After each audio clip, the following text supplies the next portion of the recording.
It is nearly midnight on a Tuesday. The only light in the room comes from the harsh blue glow of a phone screen as you scroll through social media to avoid thinking about tomorrow. The numbers are fixed and unforgiving. You have exactly $14.12 in your account. Your car transmission died this afternoon, and rent is due in 9 days. Then, a specific post stops your thumb. It is a viral crowdfunding campaign for a rescue dog that needs surgery. It has thousands of shares, and the total raised has already climbed past $40,000. Extreme financial desperation often erodes ethical boundaries. Under enough pressure, a digital scam can begin to feel like a necessary survival tool rather than a choice. The process is remarkably easy.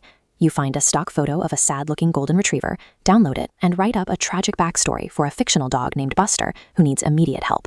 You set the campaign goal at $2,000. It is a modest number, just enough to fix the car and buy real groceries for the first time in weeks. You hit publish and lean back in the dark. You tell yourself it is a completely victimless act, a temporary loan from a massive anonymous system that will never notice the missing change. By defining a clear financial limit, you create a sense of safety. You convince yourself that you can control the scale of the lie once it enters the public domain. The first day is quiet. Out of frustration, you take the link and seed it into several niche pet forums, using burner accounts, using a highly emotional tone designed to trigger immediate sympathy. The algorithm responds instantly. An influencer retweets the post with a crying emoji, and the campaign is swept into a relentless, escalating cascade of engagement. You wake up at 6:42 a.m. to a vibrating phone. When you check the dashboard, the balance has surged to $4,892. You do not feel the guilt you expected. Instead, there is a rush of pure, frictionless power. The money appeared out of nowhere, generated entirely by a few words and a fake photo. Algorithmic virality separates an action from its real-world consequences. A lie told in a dark room has suddenly been converted into a highly profitable digital asset.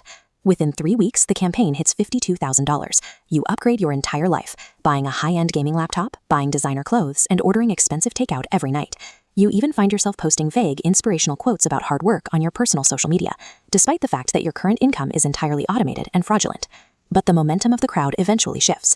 The audience transitions from sympathetic donors to demanding investors, asking for video updates of Buster and copies of the official veterinary bills. You panic and buy a fake hospital invoice from a freelancer for $5, quickly uploading the photoshopped document to the campaign page to satisfy the suspicious comments. This is the hidden cost of fraud maintenance. A viral lie is never a one-time event. It requires a constant stream of secondary lies to survive under public scrutiny. The system eventually reacts. You receive a direct message from an anonymous user who has spent the last 48 hours dissecting every detail of the campaign. This side-by-side comparison shows your photo matching a 2018 dental office calendar. The sleuth traced the image to its source. Furthermore, hidden metadata tags in the vet bill reveal the document was created in Photoshop yesterday, rather than by a hospital. The sleuth gives you one choice: return every dollar immediately, or they will take the evidence to the police and post the findings for the world to see. Every digital artifact contains a permanent forensic footprint. Anything uploaded to a public server can be traced back to its origin by anyone with the right tools and enough time.